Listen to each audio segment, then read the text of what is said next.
अच्छा जी, तो हमारा आज का टॉपिक है स्पीशीज और स्पीशिएशन। ठीक है, तो स्पीशीज और स्पीशिएशन से क्या मतलब है कि स्पीशीज कैसे बनते हैं और स्पीशिएशन क्या होती है। ये दोनों बातें आज हम डिस्कस करने वाले हैं और इन बातों के लिए बहुत ही ज़रूरी है कि आप पीछे भी स्ट्रीम्स देखें जो मैंने की हैं। एवोल्यूशन क्या है उसके ऊपर एक स्ट्रीम की है, उसको भी ज़रूर देखिएगा। ठीक है, मैं आगे चलता हूँ। तो स्पीशिएशन क्या होती है? स्पीशिएशन एक ऐसा प्रोसेस है जिसके अंदर एवोल्यूशन के ज़रिए एक स्पीशीज से मज़ीद कई स्पीशीज बन जाते हैं और जो स्पीशीज होता है जिससे मज़ीद स्पीशीज बनते हैं उसे कहा जाता है पेरेंट स्पीशीज, या वो उनका जद अमजद होता है, और जो बनते हैं वो उसके चाइल्ड स्पीशीज होते हैं। जैसे कि अगर हम देखा जाए कि ज़मीन के ऊपर कई किस्म की बिग कैट्स मौजूद हैं। ठीक है, शेर है, चीता है, तेंदुआ है, फिर टाइगर है, फिर जगुआर है, कई किस्म के माउंटेन लायंस हैं। तो इनके काफ़ी सारे स्पीशीज हैं। तो हम ये जानते हैं कि इनके दरमियान जेनेटिक चेंज भी बहुत कम है। दूसरी बात यह है कि आप ये देखें कि इनमें से तकरीबन काफ़ी को अगर आपस में मेट कराया जाए या आपस में सेक्स कर लें तो औलाद पैदा हो जाती है। ठीक है, जो कि हाइब्रिड आगे से होता है। ठीक है, तो असल में ये चीज़ सिर्फ क्लोजली रिलेटेड स्पीशीज में ही हो सकती है, जो कि रीसेंट एवोल्यूशनरी टाइम का ये मतलब नहीं है कि पिछले ये इनका जो पेरेंट था वो आज से 100 साल पहले रहता था। रीसेंट एवोल्यूशनरी टाइम का मतलब है कि शायद उनका जो पेरेंट स्पीशीज था वो चंद मिलियन से tens of millions of years पहले रहता था। तो जितनी भी बिग कैट्स हैं इनका जो कॉमन एंसेस्टर है वो तकरीबन 1 मिलियन या 1.5 मिलियन साल पहले या 2 मिलियन साल पहले ज़मीन पे मौजूद था। फिर उससे ये सब के सब बन गए। ठीक है, इन सब में जो चेंजेस हैं वो भी ऐसी हैं कि हम उन्हें देख सकते हैं। इनके जेनेटिक जो डिफरेंसेस हैं वो भी बहुत कम है। जैसे इंसान का और नेंडरटॉल्स का डिफरेंस बहुत कम था, इसी तरह शेर और टाइगर का भी डिफरेंस कोई इतना ज़्यादा नहीं है। अगर इनकी आपस में मेटिंग कराई जाए तो उससे लाइगर और टाइगॉन पैदा हो जाते हैं। ठीक है, इस तरह चीते और तेंदुए की भी मेटिंग कराई जा सकती है। सही है, तो ये चीज़ है। तो स्पीशिएशन क्यों इंपॉर्टेंट होती है? क्योंकि ज़मीन के ऊपर इतने सारे स्पीशीज आपको देखने को मिलते हैं। ठीक है, और हम ये जानते हैं कि ये स्पीशीज जो हैं ज़मीन पे ये मौजूद नहीं थे। जैसे कि मैं एक बात आपसे सिंपल सी करता हूँ कि आज से 65 मिलियन ईयर्स पहले क्या हुआ था कि ज़मीन पे डायनासोर थे और उससे पहले उसके बाद वो मर गए। मगर ये जितने स्पीशीज आज आप देख रहे हैं ज़मीन पे वो नहीं मौजूद थे, मगर ये कहाँ से आ गए? तो इसकी एक ही एक्सप्लेनेशन है आज तक, जो कि रैशनल साइंटिफिक एक्सप्लेनेशन है। बाकी जितनी भी एक्सप्लेनेशन हैं उनके पास कोई सबूत नहीं है, कोई बात नहीं है, कोई साइंटिफिक उनकी एक्सप्लेनेशन नहीं है। ठीक है, तो वो बातें जो है ना वो वैसे ही झूठ हैं। तो वो ये है कि स्पीशीज नए बने, पुराने जानदारों से नए स्पीशीज बने। ठीक है, तो यही एक एक्सप्लेनेशन है। स्पीशीज होता क्या है? स्पीशीज ग्रुप होता है किसी ऑर्गेनिज्म का जो कि आपस में ब्रीडिंग करके फर्टाइल ऑफस्प्रिंग पैदा करते हैं। जैसे कि एक बात है कि अब शेर और टाइगर की ब्रीडिंग से औलाद तो पैदा हो जाती है, वो जिंदा भी होती है, मगर वो आगे से औलाद नहीं पैदा कर सकती, यानी वो इनफर्टाइल होती है, स्टेराइल होती है। स्टेराइल का मतलब क्या होता है कि वो औलाद पैदा नहीं कर सकती आगे से, यानी वो अपनी नस्ल नहीं चला सकती।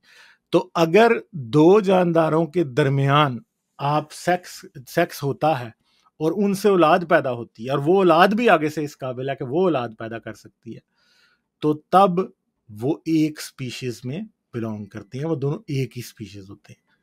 अगर नहीं कर सकते तो तब वो एक स्पीशीज नहीं होते। जैसे कि शेर और टाइगर दोनों औलाद तो पैदा हो जाएगी, मगर स्पीशीज दोनों का एक इसलिए नहीं है क्योंकि वो औलाद आगे से बच्चे पैदा करने के काबिल नहीं होती। ठीक है, तो असल में जो स्पीशीज क्या है, जैसे अगर आप समझें कि दुनिया में एक बहुत बड़ा समंदर है और उसमें मुख्तलिफ आइलैंड है।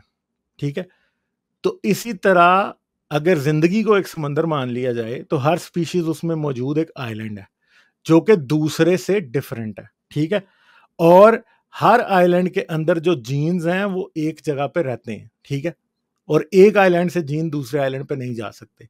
मगर अगर एक आइलैंड से जीन दूसरे जगह जा सकते हैं तो इसका मतलब है कि वो एक ही आइलैंड है, वो दो आइलैंड्स नहीं है, और इन्हें आप कहते हैं स्पीशीज। ठीक है जी, और फिर आप ये बात याद रखिएगा कि ये आइलैंड ऐसे हैं कि ये आइलैंड आपस में टूटते रहते हैं, ये जजीरे। ठीक है, ये मतलब इसको विजुअलाइज ही कर लिया जाए तो बेहतर होगा, आप लोगों को अच्छे तरीके से बात समझ आ जाएगी। ठहरें जरा, इसको करते हैं। मैं असल में विजुअलाइजेशन की वजह से थोड़ी आजकल हमारी वो ज़्यादा लंबी हो जाती हैं, क्या उसको कहते हैं हमारी, एक सेकंड है।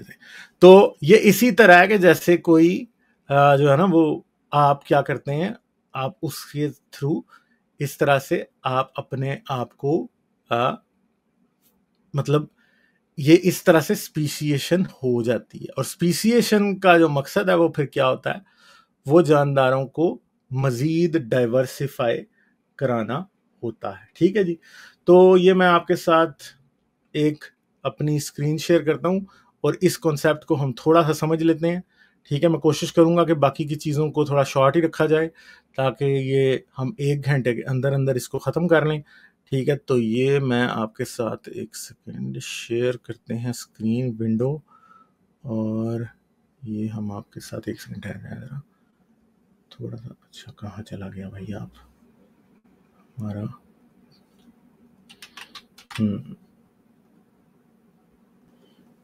अच्छा, तो ये देखेंगे, फर्ज करें ये पूरी एक जमीन है। ठीक है, इसके ऊपर डिफरेंट डिफरेंट आइलैंड बने हुए हैं। इसको मैं थोड़ा सा इसकी, एक तो मेरा ये मसला है, तो हम थोड़ी सी लाइन को कम कर लेते हैं और थोड़ा सा इरेज कर लेते हैं। अच्छा जी, ये फर्ज करेंगे एक जगह है, वहां पे ये आइलैंड्स हैं।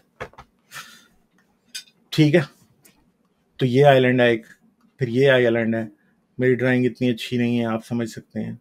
ठीक है, ये एक आइलैंड जो है ना, ये क्या है, ये लायंस या कैट्स का क्या होगा, एंसेस्टर होगा। ठीक है, अब इसके अंदर क्या हो सकता है कि सारी की सारी ऐसे ही थी, मगर जब कुछ टाइम गुजरा तो ये दरमियान से टूट के क्या बन गया, 2 आइलैंड्स बन गए। अब ये टाइगर है और ये लायन है। ठीक है, अब मसला ये है कि जब ये टूटेंगे तो ये करीब करीब ही होंगे एक दूसरे के, इतना ज्यादा डिस्टेंस नहीं होगा दोनों के दरमियान में। ठीक है, ये यहां पे सही है, तो ये आपस में ब्रीड कर सकते हैं, ब्रीडिंग ये कर सकते हैं, मगर इनसे पैदा होने वाला जो बच्चा होगा ना, ऑफस्प्रिंग, वो बच्चे नहीं पैदा कर सकता। ठीक है, वो क्या नहीं कर सकता, वो फर्टाइल नहीं होगा। ठीक है, वो नहीं होगा फर्टाइल। ठीक है, तो फिर क्या होगा, जैसे जैसे वक्त गुजरता जाएगा ये दोनों आइलैंड क्या करते जाएंगे, ये हमें इनको सबको मिटा देना चाहिए क्योंकि हम एक सही बात चला लेंगे। जैसे जैसे वक्त गुजरता जाएगा ये दोनों आइलैंड जो हैं वो क्या करेंगे, मजीद से मजीद दूर होते जाएंगे। अब जितनी जितनी इनके दरमियान ये जेनेटिक आइसोलेशन है, ये बढ़ती जा रही है ना, ये दोनों डिफरेंट हो रहे हैं जितने जितने, उतना ही अब ये आपस में ब्रीड नहीं कर सकते। यानी चलें, जब ये इतने करीब थे तो जब ये आपस में ब्रीड कर लेते थे तो तब तो कुछ हो जाता था, मगर अब ये अगर सेक्स भी कर लें आपस में तो औलाद ही पैदा नहीं होगी। ठीक है, कोई औलाद होगी नहीं। तो अब ये टोटली डिफरेंट स्पीशीज बन गए हैं, जो भी जितने करीब होते हैं। ऐसे हमारे पास कई एग्जांपल्स हैं, घोड़े और गधे में हम ये जानते हैं कि अगर उनको ब्रीड करा दिया जाए तो उनके दरमियान खच्चर पैदा हो जाता है। ठीक है, तो ये समझें कि होता क्या है यहां से, कि सबसे पहले जो है ना वो एक मतलब जो है ना वो एक इसको मिटा दिया जाए। अब मेरे ख्याल क्लियर कैनवास का भी कोई तरीका होगा, सेलेक्ट ऑल, डिलीट। अच्छा, तो फिर होता क्या है, पहले एक स्पीशीज होता है सबसे पहले यहाँ पे एक आइलैंड की तरह, फिर उसमें से 2 बन जाएंगे। ठीक है, फिर उसमें से समझ लें कि 3 बन जाएंगे। ठीक है, अब आप ये देखेंगे ये दोनों आपस में ब्रीड कर सकते हैं, ये दोनों आपस में ब्रीड कर सकते हैं, ये दोनों भी शायद आपस में ब्रीड कर ही लें। ठीक है, ये दोनों आपस में ब्रीड करें और ये दोनों आपस में ब्रीड करें तो शायद फर्टाइल औलाद पैदा हो जाएगी, ये वाले 2 की ना। मगर ये और ये आपस में हालांकि क्लोज भी हैं, अगर पैदा करें तो इनफर्टाइल होगी। ठीक है, फिर इससे आगे फिर 2 बन जाएंगे। ठीक है, इससे भी 2 बन जाएंगे। ठीक है, फिर इससे फिर 2 मजीद आइलैंड बन जाएंगे और फिर ये 2 आइलैंड बन जाएंगे। तो ये वाले तो आपस में बिल्कुल ही ब्रीड कर ही नहीं सकते, और हो सकता है वो करना पसंद भी ना करें कभी भी। क्योंकि इसकी बहुत बड़ी वजह सेक्सुअली भी होती है कि सेक्सुअल अट्रैक्शन ही खत्म हो गई होती है। तो चलें हम चलते हैं। उम्मीद है आप लोगों को अगर ये बात समझ ना आई तो जरूर मुझसे पूछ लीजिएगा, ठीक है? तो मैं आप लोगों को जरूर बता दूंगा आगे। हम फिर आप जरा आगे चलते हैं, ठीक है? तो हमने क्या बात की कि जो स्पीशीज आपस में, जो जानवर आपस में कर सकते हैं वही कर सकते हैं, वही सेम स्पीशीज होते हैं, ठीक है? जो नहीं कर सकते ब्रीड वो नहीं होते, ठीक है? दूसरी बात है कि हम ये जानते हैं कि बहुत सारे नए स्पीशीज जमीन पे बनते रहते हैं। जैसे कि मैंने आपको पहले भी बताया कि डायनासोर जब थे तो जमीन पे डायनासोर ही ज्यादा स्पीशीज थे, मगर फिर वक्त के साथ साथ क्या हुआ, जब वो मर गए तो उसके बाद उनकी जगह नए स्पीशीज ने ले ली, और जो स्पीशीज थे ही नहीं वो पैदा हो गए पुराने ही स्पीशीज से आगे, ठीक है?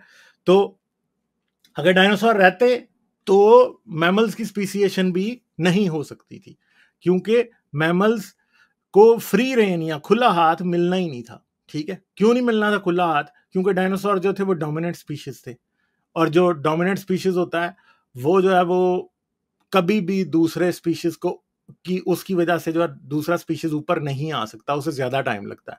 मगर जब ऐसा एक्सटिंक्शन जैसा एक डिसरप्टिव इवेंट हो जाए तो फिर एकदम क्या होता है कि दूसरे स्पीसीज को मौका मिल जाता है, ठीक है? तो ये बात होती है। तो हम ये जानते हैं कि डायनासोर्स के मरने के बाद डायनासोर से ही इवॉल्व हुए थे बर्ड, वो जमीन के ऊपर फैल गए।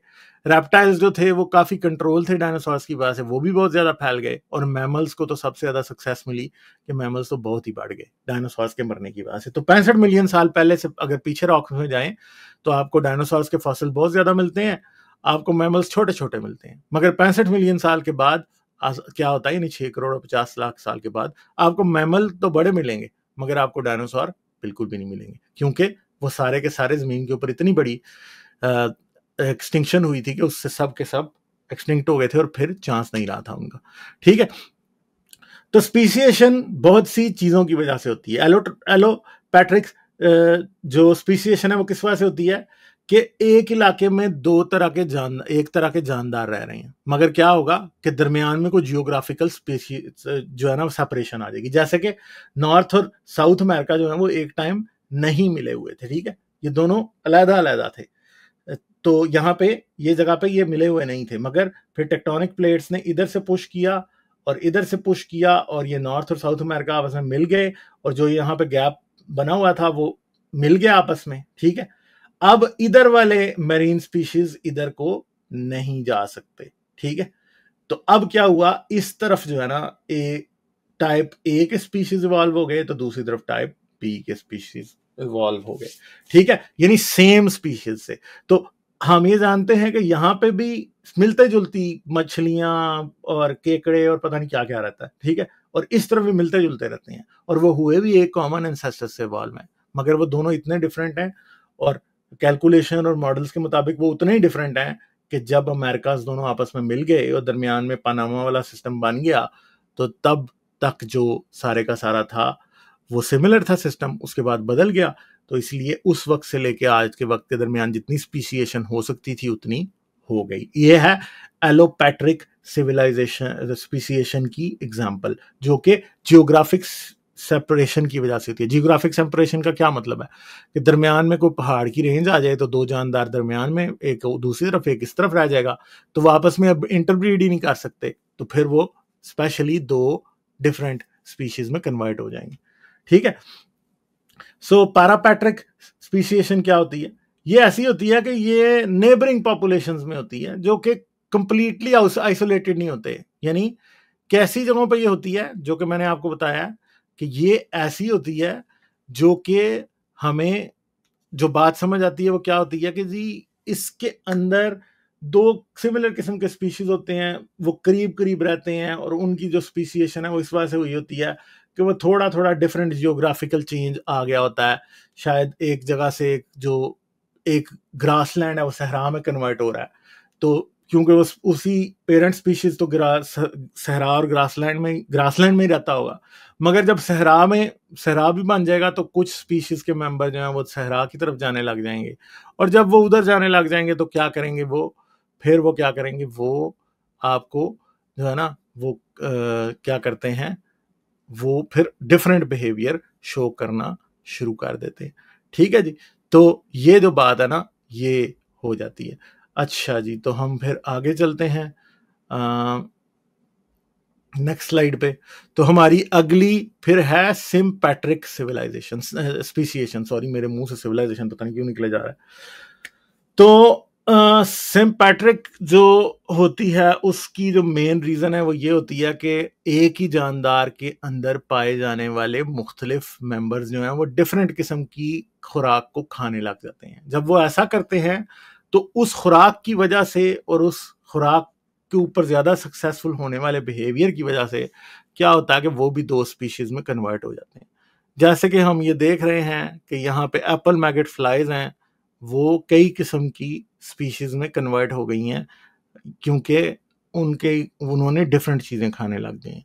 ठीक है, कोई सेब खा रही है, कोई कुछ और खा रही है, कोई कुछ और खा रही है, तो ये डिफरेंट किस्म के स्पीशीज में कन्वर्ट हो गई हैं। और आप देख सकते हैं कि इन सब में थोड़ा थोड़ा डिफरेंस मौजूद है और हो सकता है ये आपस में इस वक्त क्या कर सकती हैं, ये आपस में ब्रीड भी कर सकती हैं, मगर मसला ये है कि क्या आगे से फर्टाइल निकलेगा ऑफस्प्रिंग के नहीं, वो एक अलग बात है। ठीक है, तो ये है आपकी सिम्पैट्रिक जो है वो, तो आपके पास स्पीशिएशन। तो एलोट्रॉपिक क्या है कि ये देखें, एक दरमियान में पहाड़ जियोलॉजिकल चेंज की वजह से आ गया, अब इधर से पोलन जो है वो इधर नहीं जा सकता। ठीक है, तो कुछ पौधे इधर फंस गए और पोलन उधर चला गया, उधर जाके क्योंकि क्लाइमेट डिफरेंट था तो उनका रंग बदल गया। ठीक है, फिर इसकी वजह से कुछ अरसे बाद दोबारा ऐसे हो सकता है कि फिर इसका पोलन इधर आ जाए, तो फिर क्या होगा कि ये यहाँ पे भी आ जाएंगे। पैट्रिक में क्या है कि उनकी जो मेन चीज है वो ये है कि वो जो है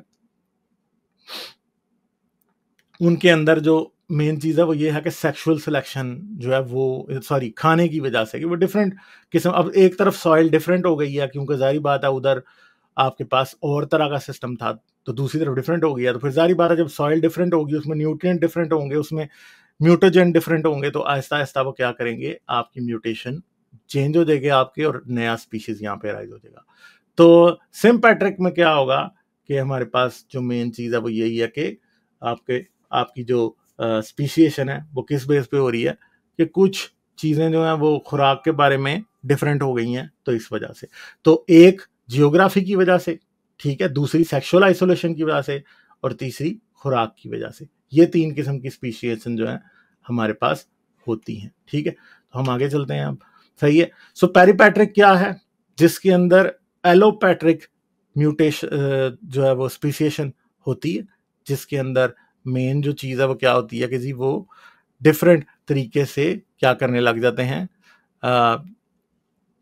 वो आइसोलेट हो जाते हैं जियोग्राफिकली। जैसे कि ये एक जो जानदार है ये इस लाइन के इस तरफ रहता है ये वाला, और ये इस तरफ रहता है, ठीक है, जो परिंदा है, तो ये दोनों एक ही पेरेंट स्पीशीज से इवॉल्व हुए थे। ठीक है, जब ये एक ही पेरेंट स्पीशीज से इवॉल्व हुए थे तो उसका मसला क्या है कि दोनों में एक जैसे ट्रेड्स भी आपको मिलेंगे, देखने में भी एक जैसे लगते हैं, मगर अब वो डिफरेंट स्पीशीज बन गए हैं क्योंकि काफी देर पहले वो हो गए थे सेपरेट। इसमें जेनेटिक ड्रिफ्ट जो है बहुत बड़ा रोल प्ले करती है। जेनेटिक ड्रिफ्ट क्या होती है कि इस पॉपुलेशन से जीन्स इधर को फ्लो कर रहे हैं, ठीक है, और सॉरी, जेनेटिक ड्रिफ्ट तो वो होती है, वो जीन फ्लो की बात है।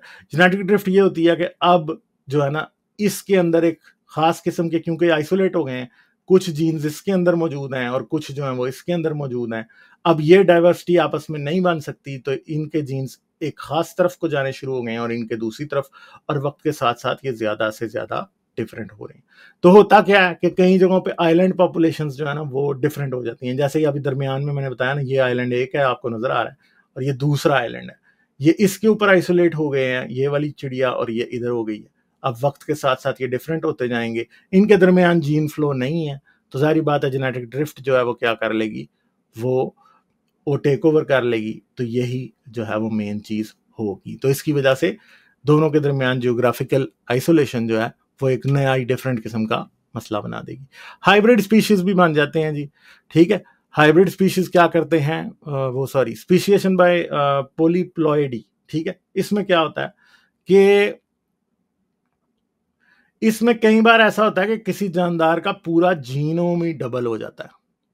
जब वो जीनोम डबल होता है तो जाहिर बात है कि उसकी वजह से फिर एक जानदार का जो ऑफस्प्रिंग है उसका जीनोम दूसरे वाले से मिलता ही नहीं है जरा भी, तो उसकी वजह से क्या होता है कि वो दो डिफरेंट स्पीशीज में बन जाते हैं। इसको अभी हम आगे डिस्कस करते हैं, इसकी पूरी बात करेंगे कि कैसे ये काम जो है करती है। कि यानी फर्ज करें कि एक जानदार है, उसके सिर्फ और सिर्फ जो है कितने क्रोमोसोम है, देखें आप ये देख सकते हैं, इस जानदार के इतने क्रोमोसोम्स थे, ठीक है, ये आपको 1 2 3 4 5 और 6 नजर आ रहे थे। अब हुआ क्या है कि ये किसी दौरान कॉपिंग की मिस्टेक की वजह से डबल हो गए हैं, ठीक है, समझ गए, सही है। तो ये जो है ना मतलब ऐसा होता है, और इस ये हाइब्रिडाइजेशन की वजह से भी होता है आमतौर पे। जब दो क्लोजली रिलेटेड स्पीशीज के आपस में ब्रीड कर जाते हैं ना, उनकी वजह से इसका जीनोम भी पूरा आ जाता है, इसका जीनोम भी पूरा आ जाता है, और एक नया स्पीशीज बन जाता है जिसके पास सारे ही होते हैं, ठीक है। अब ये अपने तौर पर डिफरेंट हो जा रहा है, ये अपने तौर पर डिफरेंट हो रहा है इस तरफ को, और ये दरमियान में जो है ना एक नई चीज आ गई है, ठीक है, और फिर ये अपने तौर पर यहां को चल सकता है, ठीक है। अब प्रॉब्लम ये है कि ये जो है ना ये इन दोनों से ब्रीड नहीं कर पाएगा, ये दोनों भी आपस में ब्रीड कर लेंगे मगर उतने सक्सेसफुल नहीं होंगे, ठीक है। तो ये म्यूटेशन का एक मतलब एक स्पीशिएशन का बहुत बड़ा पाथ जो है ना वो हाइब्रिडाइजेशन के जरिए चलता रहता है आगे, ठीक है। तो अभी हम इसको भी आगे डिस्कस करेंगे, तो आप जरूर देख लीजिएगा, ठीक है। तो हम आगे चलते हैं अब जी। अच्छा, फिर हमारे पास मतलब हाइब्रिड स्पीशिएशन की ही बात कर रहे थे हम, पहले फूलों में दिखाई है, और हाइब्रिड स्पीशिएशन जो है वो और जानदारों में भी होती है, जैसे कि हमने शेर चीते वगैरह की और शेर और टाइगर की बात की है, तो वो तो उनमें तो होती ही है हाइब्रिड स्पीशिएशन, ठीक है। तो अब स्पीशिएशन के मैकेनिज्म भी दो होते हैं, ठीक है। प्रीजाइगोटिक क्या है कि वो सेक्स सेल्स के अंदर चेंज हो जाती है, ठीक है, सही है। और जब सेक्स सेल्स आपस में मिलते हैं तो क्या होता है, उनसे जो है ना डिफरेंट स्पीशीज बनते हैं, ठीक है। और अब मतलब अब ऐसा हो जाता है कि कई बार ऐसा होता है कि एक ही पॉपुलेशन रहती है किसी इलाके में, ये इनका पेरेंट दोनों का एक था, ठीक है। अब हुआ क्या कि वो पेरेंट जो है ना उससे जो आगे स्पीशीज चल रहे थे ना उनमें, मतलब उससे आगे जो नस्लें चल रही थी ना उनमें कुछ डिफरेंस ऐसा हुआ कि, क्योंकि आपको पता है कि बहुत सारे जानदार ऐसे होते हैं कि वो साल के किसी एक खास वक्त में ही मेटिंग करते हैं और उसके दौरान ही वो पैदा करते हैं अपनी औलाद। फर्ज करेंगे अब इसमें से निकलने वाली दो पॉपुलेशंस, एक जो है वो जनवरी में करने लग गई है और दूसरी जून में करने लग गई है, तो जाहिर बात है कि ये दोनों आपस में ब्रीड कर ही नहीं सकेंगे। क्यों नहीं कर सकेंगे? क्योंकि जाहिर बात है ये तो जून में जो है ये कर रही है और ये जो है जनवरी में कर रही है, ठीक है। तो अब कैसे ये करेंगे आपस में, ये एक्टिव ही नहीं है सेक्सुअली एक टाइम पे, इसलिए इनमें क्या हो जाएगी, सेक्सुअल आइसोलेशन हो जाएगी सीधी सीधी, ठीक है, और ये नहीं पैदा कर सकेंगे, ठीक है। फिर जब दो जानदार डिफरेंट हैबिटेट्स में, जैसे कि शेर जो है वो सवाना में रहता है और टाइगर जो है वो जंगल में रहता है, सारी बात है कि ऐसा हो सकता है 100% के जब ये एक जगह इवॉल्व हुए तो शेर जो है वो तो अफ्रीकन सवाना में ही रह गया, ठीक है, और जो टाइगर है वो आहिस्ता आहिस्ता अफ्रीकन सवाना से शिफ्ट करता करता, ये हमारा अफ्रीका है तो वो इंडिया में पहुंच गया, ठीक है, और फिर इंडिया से चलता चलता वो ऊपर साइबेरिया में चला गया, रशिया की तरफ, ठीक है। तो जब इंडिया में आया तो जाहिर बात है कि यहाँ पे आपके पास सवाना नहीं था, तो क्या था, आपके पास जंगल थे, ठीक है। तो जंगल में जब वो रहने लगा तो उसको एक डिफरेंट तरीके से इवॉल्व करना था, और वहां पे क्या हुआ कि वो ये टाइगर बन गया, ठीक है। फिर इस तरह जब दो स्पीशीज के अंदर दो डिफरेंट कोर्टशिप बिहेवियर्स होते हैं, ठीक है, ये सेक्सुअल आइसोलेशन है कि इसके अंदर वो एक खास किस्म के मेट को पसंद करने लग जाते हैं, तो इसलिए तब भी एक जो है ना सेक्सुअल सिलेक्शन आइसोलेशन पैदा हो जाती है। फिर ऐसा भी होता है कि एक ही जानदार में एक पॉपुलेशन का साइज दूसरी से बहुत बड़ा हो गया, जब वो बड़ा हो गया तो वो आपस में ब्रीड ही नहीं कर सकते, तो अब वो भी दो डिफरेंट स्पीशीज बन जाते हैं। इसमें हम आइलैंड ड्वार्फिज्म और मेनलैंड जाइगेंटिज्म की भी बात कर सकते हैं कि कई बार ऐसा होता है कि ये एक कॉन्टिनेंट है, ठीक है, यहाँ पे अब इस कॉन्टिनेंट के एज पे यहाँ पे एक खास एरिया था जहां पे कोई एक जानदार रहता था, ठीक है। कुछ अरसे बाद क्या हुआ, प्लेट टेक्टोनिक्स की वजह से ये एरिया जो है ना वो एक आइलैंड के तौर पे सेपरेट हो गया, ठीक है। अब क्योंकि आइलैंड के ऊपर खाने पीने की चीजें कम होती हैं, तो जो भी स्पीशीज इस पे रहते थे अगर उनका साइज 10 था ना तो वो साइज 4 या 2 पे आ जाते हैं, ठीक है। अब साइज 4 या 2 वाला जो जानदार है वो 10 से तो ब्रीड ही नहीं कर सकता, तो फर्ज करेंगे आइलैंड वापस इसके साथ मिल भी जाए ना, तो क्या होता है कि फिर भी ये जो 4 वाला है ना, ये एक अलग स्पीशीज ही बन जाएगा। जैसे कि सिंपल बात है कि हमारे पास बिग कैट्स भी हैं, ठीक है, और हमारे पास हाउस कैट भी है, ये दोनों आपस में ब्रीड नहीं कर सकते, हालांकि जेनेटिकली क्लोज हैं, क्योंकि उनके अंदर फिजिकल डिफरेंस या साइज का डिफरेंस इतना ज्यादा है कि अब वो ये काम ही नहीं कर सकते। तो उसकी वजह से क्या होता है कि एक डिफरेंट स्पीशीज बन जाता है, और फिर वो दोनों आइसोलेटेड पाथ्स के ऊपर इवॉल्व करना शुरू कर देते हैं, और जितना जितना वक्त गुजरता जाएगा वो उतने डिफरेंट स्पीशीज बनते जाएंगे। ठीक है जी, तो ये भी तरीके होते हैं। फिर क्या है, पोस्ट जाइगोटिक आइसोलेशन मैकेनिज्म क्या है, ठीक है।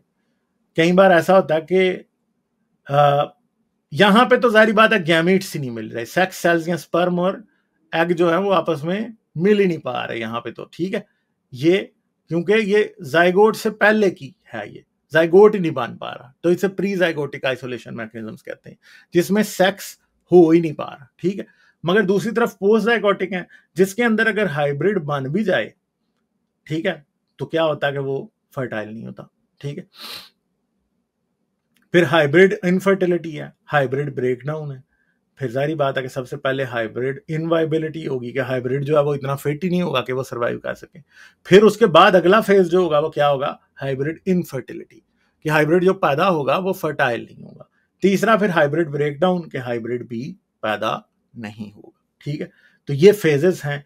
प्री जाइगोटिक आइसोलेशन मैकेनिज्म्स की वजह से पोस्ट जाइगोटिक आइसोलेशन मैकेनिज्म्स पैदा होते हैं, और पोस्ट जाइगोटिक मैकेनिज्म के बाद जो है ना वो और चीजें होंगी। तो यानी जब पहले एक स्पीशीज बनेगा तो पहले उससे 2 स्पीशीज बनेंगे, तो इनमें हाइब्रिड बनेगा, वो फर्टाइल भी होगा मगर वो वाइल्ड में सर्वाइव ही नहीं कर पाएगा, जैसे कि टाइगॉन का केस है, ठीक है।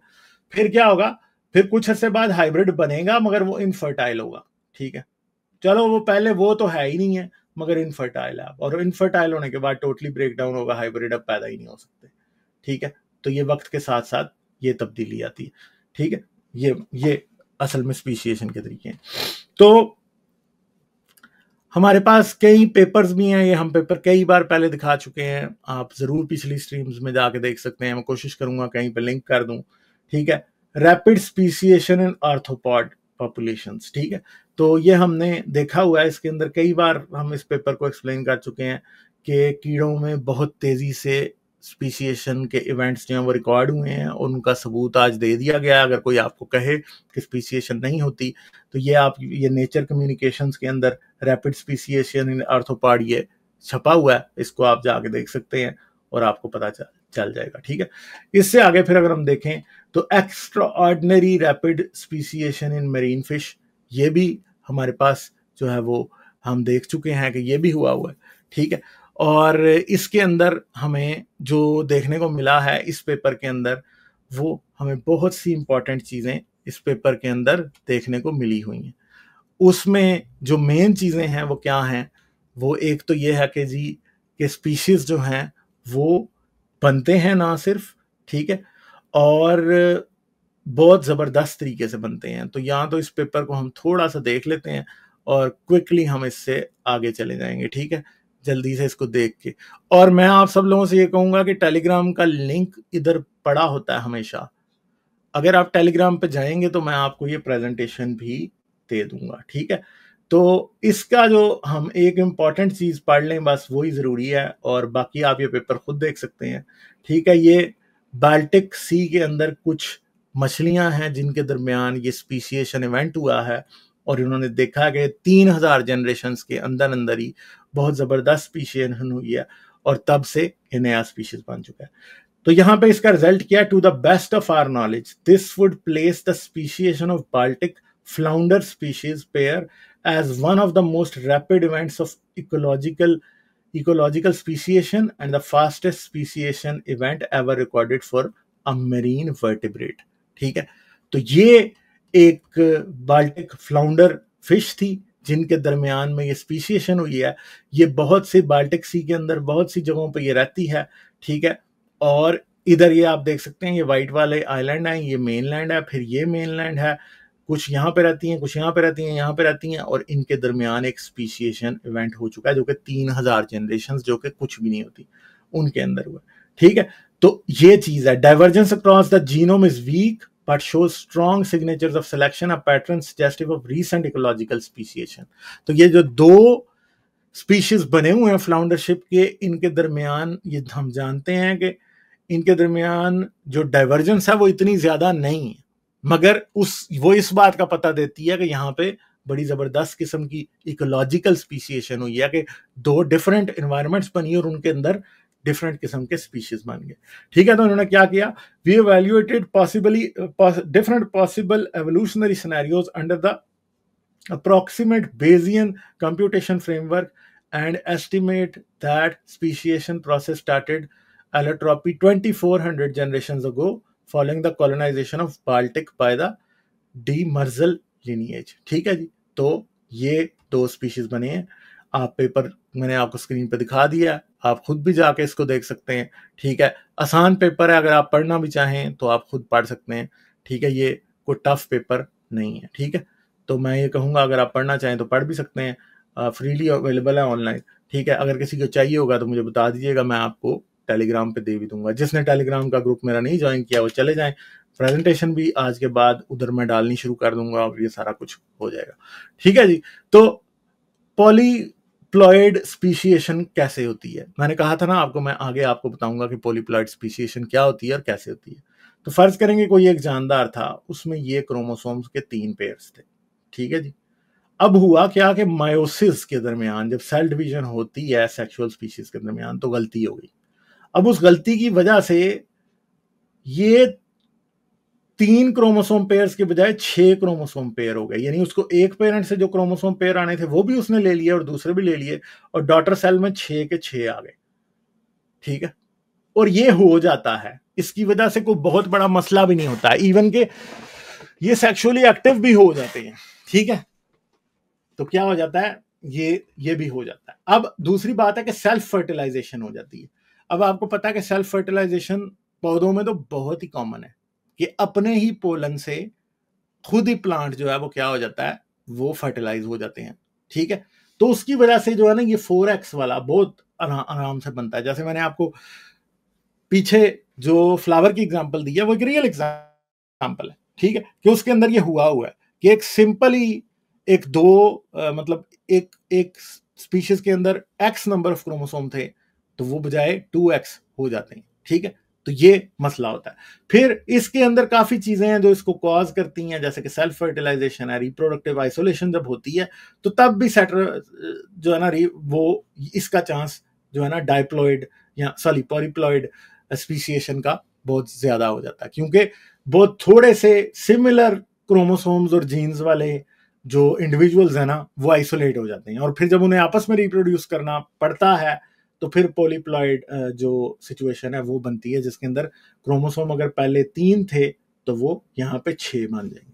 ठीक है जी, तो ये मेन चीज फिर ये भी हो जाती है। सही है, तो आगे हम एपिजेनेटिक्स की तरफ चलते हैं। एपिजेनेटिक्स जो है वो भी क्या करती है, वो भी स्पीशिएशन की वजह बन जाती है।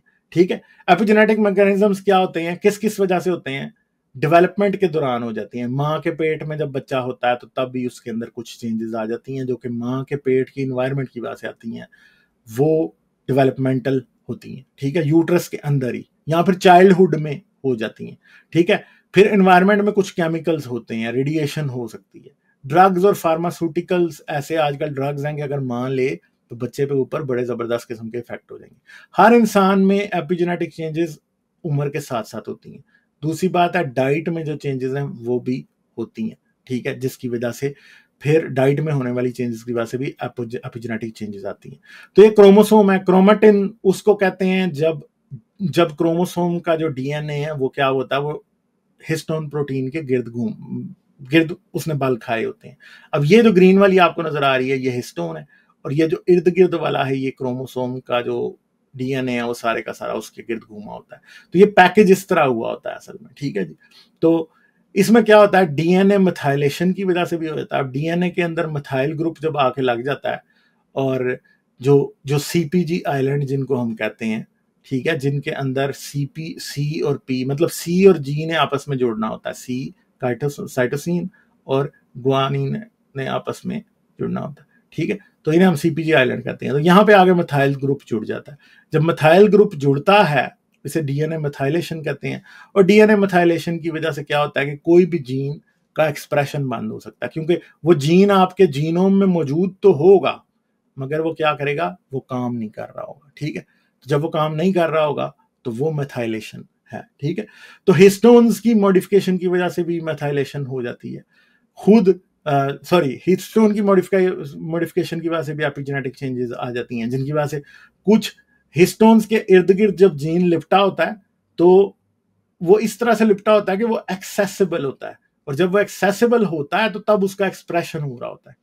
ठीक है, समझ गए आप, क्योंकि और वो इसका एक्सप्रेशन हो रहा होता है। फिर कई बार ऐसे होता है कि जब हिस्टोन के गिर्द डीएनए जो है वो बहुत टाइटली पैक हो जाता है तो वो इनएक्सेसिबल हो जाता है, यानी उस तक पहुंच ही नहीं होती और वो एक्सप्रेस ही नहीं होता। यानी जीन एक्सप्रेशन बढ़ता कैसे है कि ये हिस्टोन है और इसके गिर्द लूजली डीएनए जो है ना वो पैक हुआ है, तो फिर सारे का सारा डीएनए जो है ना एक्सेसिबल होता है, और उसकी वजह से क्या होता है कि आपका जो जीन है वो एक्सप्रेस हो सकता है, वो प्रोटीन बना सकता है। अगर यही हिस्टोन के गिर्द बहुत टाइटली पैक हो जाए यहाँ पे तो फिर वो एक्सेसिबल नहीं होता। और कई बार जो जीन का जो प्रोमोटर होता है वो जब टाइट पैकिंग के अंदर दरमियान में फंस गया तो वो क्या हो जाएगा, वो इनएक्टिव हो जाता है जीन। ठीक है जी, और हिस्टोन के गिर्द जो पैकिंग होती है जीन की, उसकी वजह से ये प्रॉब्लम क्रिएट होता है। अब आप ये देख सकते हैं कि ये लूज पैकिंग है यहाँ पे। ठीक है, और आपका जो डीएनए है वो एक्सेसिबल है, और ये जीन जो है ये वाला यहाँ पे क्या है, एक्टिव है। ठीक है, मगर अगर टाइट पैकिंग हो जाती है तो उसकी वजह से फिर क्या होता है, एक्सेसिबल नहीं रहता, और फिर क्या होता है, उसकी वजह से 100 किस्म के और मसले पैदा हो जाते हैं। इन मसलों में क्या है, cancer, autoimmune diseases, mental disorder, diabetes, ये सब कुछ हिस्टोन मॉडिफिकेशन से इनका ताल्लुक है। ठीक है, और बहुत से, ऐसा नहीं है कि सिर्फ हिस्टोन मॉडिफिकेशन से है, तमाम की तमाम एपिजेनेटिक्स चेंजेस जो है वो इन सब को कॉज कर सकती है। मेथाइलेशन इन चारों फैक्टर्स को कॉज कर सकती है। ठीक है जी, तो ये एक ओवरव्यू है। डीएनए जो होता है वो इस तरह होता है कि वो पूरे का पूरा हिस्टोन के गिर्द लिपटा होता है। ठीक है, और उस लिपटे होने की वजह से भी जीन एक्सप्रेशन के कौन सा जीन काम करेगा कौन सा नहीं करेगा वो होगा। फर्ज करेंगे आपके नाखूनों में केराटिन की प्रोटीन है। ठीक है, कई लोगों के नाखून जो है वो कमजोर होते हैं, ऐसा हो सकता है कि वो हिस्टोन मॉडिफिकेशन या डीएनए मेथलाइजेशन की वजह से हो। कैसे कि अगर आपके पास केराटिन प्रोटीन की कई कॉपीज हैं जीन की, ठीक है, तो उनमें से कुछ जो है वो टर्न ऑफ हो जाए तो फिर क्या होगा कि आपके पास केराटिन प्रोड्यूस तो होगी, थोड़ी होगी, तो जब वो थोड़ी होगी तो उसकी वजह से क्या होगा कि आपके नाखून कमजोर होंगे। ठीक है, तो ऐसा हो सकता है। मैं सिर्फ एज एग्जांपल बात कर रहा हूं, इसको बिल्कुल एग्जैक्ट ना समझ लीजिएगा, आपको खुद जाके देखना पड़ेगा कि कौन सा एपिजेनेटिक मैकेनिज्म है जिसकी वजह से नाखून कमजोर होते हैं, मगर वो मेथाइलेशन या हिस्टोन मॉडिफिकेशन की वजह से भी हो सकते हैं। ठीक है जी, एपिजेनेटिक स्पीशिएशन में बहुत मेजर रोल प्ले करती है। ठीक है, क्योंकि ये जीन एक्सप्रेशन बदल देती है। जीन एक्सप्रेशन का क्या मतलब है कि फर्ज करेंगे आपके पास कोई किताब पढ़ी है और उसे कोई भी पढ़ नहीं रहा। ठीक है, तो एपिजेनेटिक मैकेनिज्म क्या है कि वो क्या करता है कि उस किताब को पढ़ाई से हटा देता है। मिसाल के तौर पे फर्ज करें कि एक लाइब्रेरी है और उसमें एक किताब पढ़ी है और वो किताब फ्रंट शेल्फ पे पढ़ी है, शेल्फ पे पढ़ी है, तो डेफिनेटली हर बंदा उसे एक्सेस आराम से कर सकेगा। अब फर्ज करेंगे आप उसे उठा के बहुत पीछे वाली शेल्फ पे ले जाएं, तो हो सकता है कि पहले जहां उसे 100 लोग एक्सेस हर रोज करते थे, उस किताब को देखते थे, तो उसे सिर्फ 5 लोग देखने लग जाए। ठीक है, तो बेसिकली क्या है कि एपिजेनेटिक्स ये करती है कि कुछ जीन्स का एक्सेस कम कर देती है। फिर ऐसा भी हो सकता है कि आप उस किताब को उठा के कोई लाइब्रेरी के स्टोर में फेंक दें। अब जैसे आप उसको स्टोर में फेंकेंगे तो उसकी बिल्कुल ही एक्सेस खत्म हो जाएगी और वो किसी भी इंसान को बदल नहीं सकती। ठीक है, तो यही काम बेसिकली एपिजेनेटिक्स करते हैं कि क्या करते हैं कि एक जीन का एक्सप्रेशन बंद कर देते हैं। यानी एक कोड है जो कभी एग्जीक्यूट ही नहीं होगा, एक किताब है जो कभी पढ़ी ही नहीं जाएगी। तो ऐसा है कि आपके डीएनए के अंदर एक जीन मौजूद है जो कि कोई खास काम करता है, कोई प्रोटीन पैदा करता है, कोई एंजाइम उसकी वजह से पैदा होता है, वो बनना ही बंद हो जाएगा। ऐसा नहीं है कि आपकी जेनेटिक्स को के अंदर से वो इंफॉर्मेशन डिलीट हो गई है, नहीं, वो डिलीट नहीं हुई, वो सिर्फ भुला दी गई है। ठीक है, यहां वो मौजूद है और वो अब काम नहीं कर रही। तो बिल्कुल ऐसा ही है कि किसी लाइब्रेरी में किताब का एक्सेस आप खत्म कर दें तो क्या होगा कि वो मौजूद रहेगी। जैसे फर्ज करेंगे कोई वेबसाइट है, उसका सर्वर इंटरनेट पे मौजूद तो है मगर उसके सर्वर का एड्रेस खराब हो गया, तो अब वो वेबसाइट को कोई भी एक्सेस नहीं कर सकता।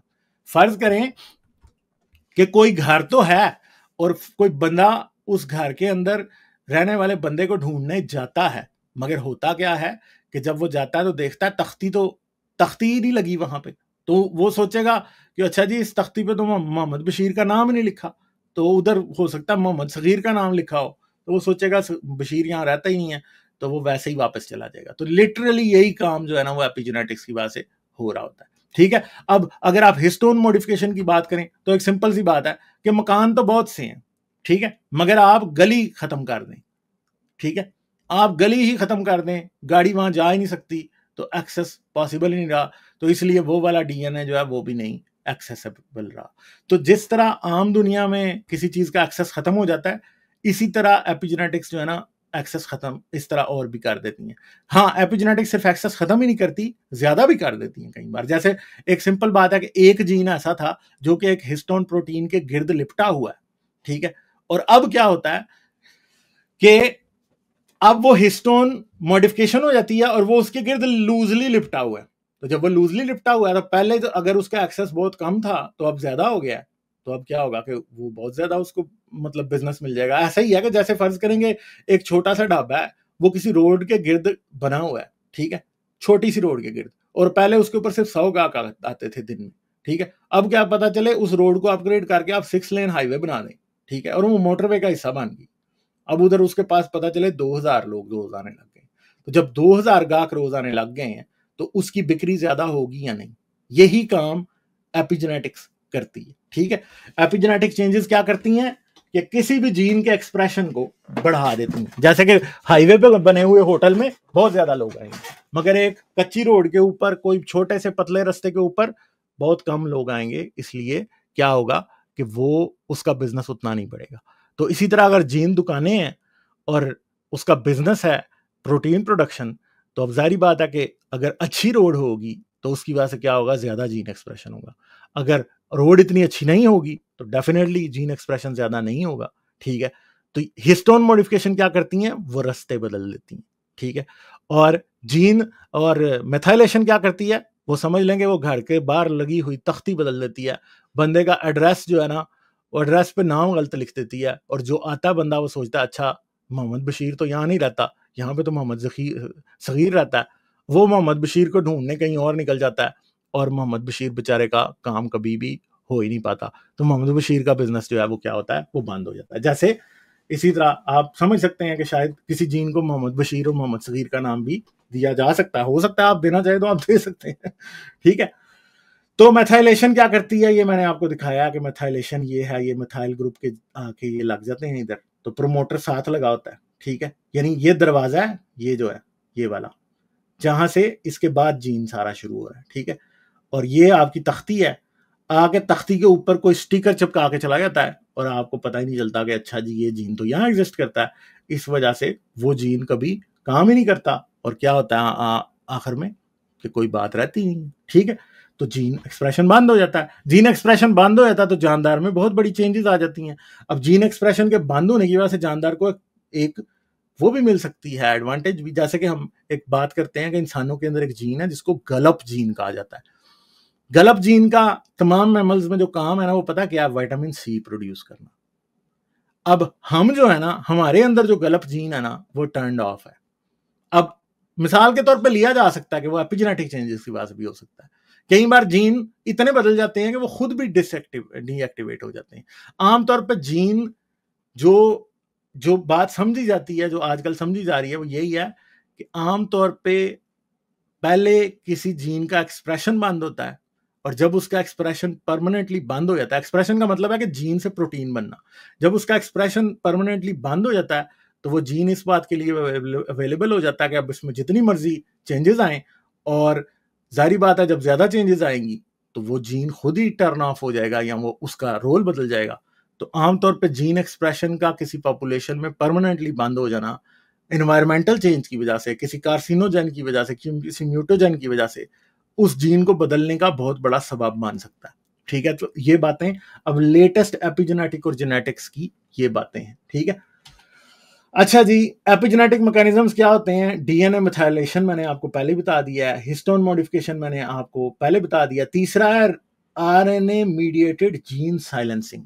अब होता क्या है कि हर जीन में कई हिस्से होते हैं जिन्हें एक्सॉन्स और इंट्रॉन्स कहा जाता है। एक्सॉन्स जो होते हैं ना, वो क्या कर रहे होते हैं, वो उनका जीन एक्सप्रेशन हो रहा होता है। यानी एक जीन है, यहां से शुरू हो रहा है, ये 3' एंड है, ये 5' एंड है, ठीक है। यहां से इधर को इसकी ट्रांसक्रिप्शन हो रही है, तो जीन जो एक्सप्रेशन वाली मशीनरी है वो यहां से यहां तक आती है, वो इसको प्रोटीन बनाने के लिए यूज कर लेती है, आरएनए इसका बना देती है, ठीक है। मतलब मैं क्या, फिर यहां से यहां तक जो है ना, यहां से लेके यहां तक उसका वो आरएनए नहीं बनाती, फिर यहां से यहां तक को फिर बना लेती है, फिर यहां से यहां तक फिर नहीं बनाती, फिर यहां से यहां तक बना लेती है, और ये वाला फिर मिस कर देती है, ये वाला, ठीक है। तो कई बार ऐसा होता है कि ये जो आरएनए बन रहा होता है ना, इसके अंदर चेंज आ जाती है।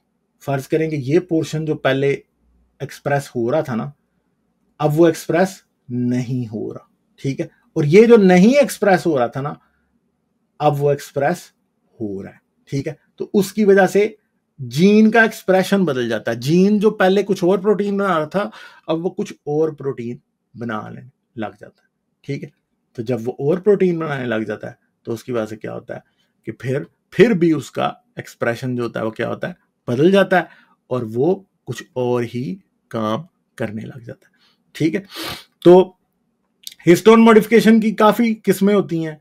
इसमें एसिटाइलेशन होती है, डी एसिटाइलेशन होती है, मिथाइलेशन होती है, ठीक है।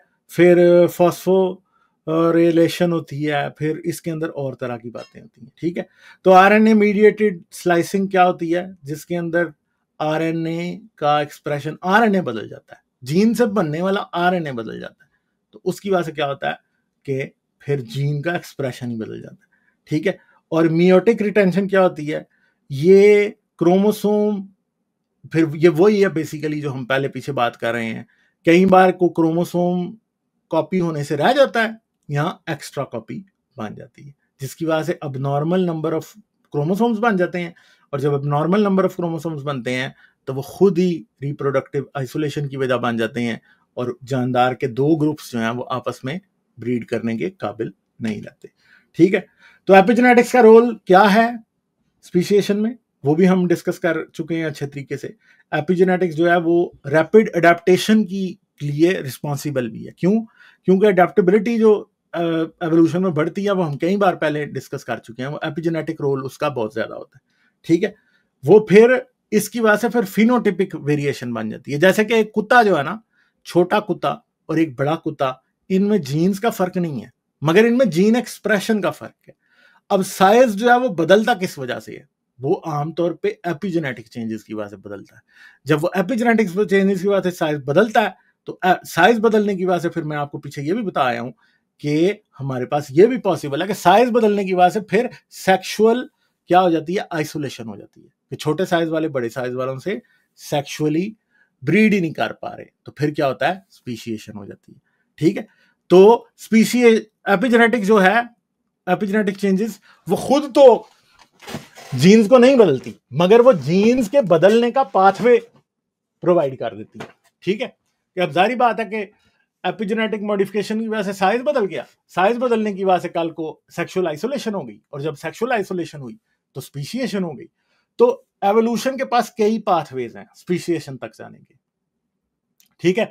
अभी आज हमने स्पीशिएशन की बात की है, हमने हाइब्रिडाइजेशन की बात की है, हमने एपिजेनेटिक्स की वजह से होने वाली स्पीशिएशन की बात की है, मगर अभी हमने सिम्बायोसिस की बात नहीं की, ठीक है। हम सिम्बायोसिस की बात करेंगे तो उस पाथवे से भी कैसे स्पीशिएशन फैसिलिटेट हो जाती है, जीन्स बदलने का पाथवे खुल जाता है। अब जैसे हम एक सिंपल बात करते हैं, सिम्बायोसिस क्या है? सिम्बायोसिस ये है कि एक जानदार दूसरे जानदार से कुछ की चीजें ले रहा है और उसे यूज कर रहा है। जैसे कि अब इंसानों का और हमारा भी एक चीज के साथ सिम्बायोसिस है। आपका सिम्बायोसिस किसके साथ है? आपका सिम्बायोसिस एक लीमू के साथ है। आपका सिम्बायोसिस एक किसके साथ है? एक माल्टे के साथ है। कैसे? उसकी एक बड़ी सिंपल सी वजह है, मैंने पीछे गलप जीन का नाम लिया था। गलप जीन क्या करता है? वो सब मैमल्स के अंदर क्या पैदा करता है? विटामिन सी पैदा करता है। मगर मसला यह है कि हमने खट्टी चीजें खानी शुरू कर दी जिससे हमें विटामिन सी मिल रहा था। अब मसला यह है कि अब हमें गलत जीन की जरूरत नहीं है, क्योंकि हमें अपनी एनवायरनमेंट से इतना ज्यादा मिल रहा है विटामिन सी कि हमें उसकी जरूरत ही नहीं रही। तो उसकी वजह से क्या हुआ कि हमारा विटामिन सी वाला जो गलत जीन है वो क्या हो गया, वो म्यूटेट हो गया और अब वो एक्सप्रेशन ही नहीं करता। ठीक है, तो ये एक सिम्बायोसिस की भी एग्जांपल है ये, और बड़ी सिंपल सी एग्जांपल है सिम्बायोसिस की, कि जब जानदार किसी दूसरे जानदार के ऊपर रिलाय करता है किसी खास न्यूट्रिएंट, प्रोटीन या किसी और चीज के लिए, तो उसे सिम्बायोसिस कहते हैं। तो हमारा भी सिम्बायोटिक रिलेशनशिप है। हमारे पेट के अंदर बैक्टीरिया होते हैं जो हमें डिफरेंट किस्म की खुराक को डाइजेस्ट करने में हेल्प करते हैं, उनके साथ हमारा सबसे बड़ा सिम्बायोटिक रिलेशनशिप है। हमारा इतना बड़ा सिम्बायोटिक रिलेशनशिप है हमारे जिस्म में रहने वाले बैक्टीरिया से कि उनके बगैर हम सर्वाइव ही नहीं कर सकते। ठीक है, तो एपिजेनेटिक चेंजेस किस वजह से आती हैं? एनवायरनमेंट की वजह से। एनवायरनमेंट में क्या क्या शामिल है? डाइट और न्यूट्रिशन, स्ट्रेस और climate change, chemical exposure, social interactions, ये सब चीजें क्या करती हैं? एपिजेनेटिक चेंज की वजह बनती हैं। और हमारी एवोल्यूशन जो कि एप लाइक एंसेस्टर्स से हम तक आई है, उसमें आप ये मत समझिएगा कि सिर्फ म्यूटेशन का रोल होगा, उसमें एपिजेनेटिक चेंजेस का भी रोल होगा, उसमें सिम्बायोसिस का भी रोल है, उसमें हर किस्म की चीज़ों का रोल मौजूद है, और उसके बाद हम इवॉल्व हुए। और सिर्फ ऐसा ही नहीं है कि ये सिर्फ हम में है, ये सब स्पीशीज में है, इससे इसमें जाने में भी है, इससे इसमें जाने में भी है। ऐसा नहीं है कि एवोल्यूशन को एक्सक्लूसिव हम पे ही काम कर रही है, नहीं, एवोल्यूशन हर एक पे काम कर रही है। तो केस स्टडीज जो कि जिसके अंदर मैंने आपको 2 केस स्टडीज दिखा भी दी हैं, ठीक है, डार्विन की जो फिंचेस हैं उनमें एपिजेनेटिक चेंजेस बहुत ही जबरदस्त तरीके से नजर आती हैं। चिचल्ड फिशेस के ऊपर हमने पीछे 1-2 स्ट्रीम्स में बात की थी। मेमेलियन हाइब्रिडाइजेशन के ऊपर हम बहुत बार बात कर चुके हैं। मैं कोशिश भी करूंगा कि हाइब्रिडाइजेशन और सिम्बायोसिस के ऊपर अलग-अलग स्ट्रीम्स 2-1 कर दी जाएं ताकि सबको समझ आ जाए। ठीक है जी, तो यहाँ पे हमारी आज की जो बातचीत है स्पीशिएशन के बारे में वो ख़त्म होती है, और मैं आपको लिंक देता हूँ, आप लोग लिंक को यूज़ करके आ जाएं जिसने भी बात करनी है। अभी मैं